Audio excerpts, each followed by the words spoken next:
মহামান্য আমির, আমাদের লোকেরা চারিদিকে খোঁজ করেছে, কিন্তু কোথাও কোনো চিহ্ন পায়নি। ঠিক আছে, তবে আমরা খালি হাতে ফিরে গেলেও পিছনে এই ছায়ের স্তূপ ফেলে যাব। পুরি, আপনি এই মিথ্যাকে ধ্বংস করতে পারবেন না আমির ইলতেবার। কিন্তু আপনি কে?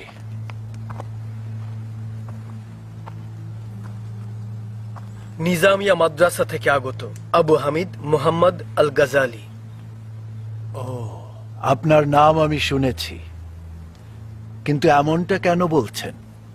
আমরা যদি এগুলোকে এক্ষুনি পুড়িয়ে না দেই তবে এই বিষ ছড়িয়ে পড়বে।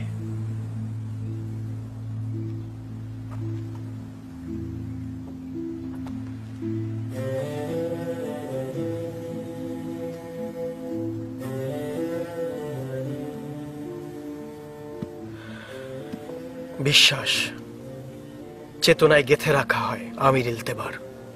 বই শুধুই মাধ্যম, ভাবনাকে কাগজে লিখে রাখা। বিষাক্ত চিন্তার নির্যাস যদি শুকাতেই না পারলেন, তাহলে বই পুড়িয়ে ফেলে কি লাভ হবে? আগুন শুধুমাত্র বইয়ের পাতাগুলোকেই পোড়াবে, কিন্তু ভাবনাগুলো যতক্ষণ চেতনায় জীবিত ততক্ষণ ছড়িয়ে পড়বে মানুষ থেকে মানুষের মধ্যে।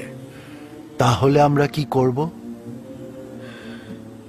যারা কিনা মানুষের বিশ্বাস পোড়াতে চায়, যারা জোরপূর্বক অবদমন করে রাখতে চায়, তারা কেবল দুর্বল মানসিকতার হয়। আমরা শত্রুর ভাবনাকেও অবদমন করে রাখব না, তা বিষাক্ত হলেও। আমাদের বিশ্বাস দিয়ে তা খণ্ডন করব, কারণ আমাদের বিশ্বাস শক্তিশালী, যা কিনা ভিন্ন ভাবনাগুলোকেও যুক্তি দিয়ে খণ্ডাতে সক্ষম। কারণ এর নির্যাস স্বয়ং আল্লাহ তাআলার। আমি চাই যে এই বইগুলো আপনি আমার কাছে পাঠিয়ে দিন।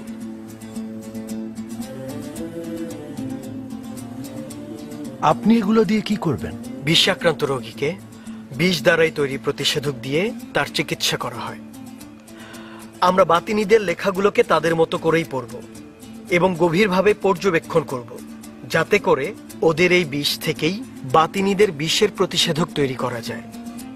এমন প্রতিষেধক যা সমস্ত মানবতার চেতনাকে আল্লাহর তৈরি ধর্ম দিয়ে বর্মের মতো করে রক্ষা করবে, আবৃত করবে, এবং কোনো বিষ তাকে আর প্রভাবিত করবে না।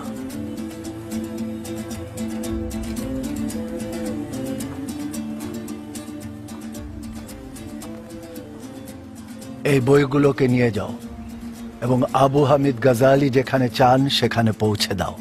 আপনার যা হুকুম মহামান্য।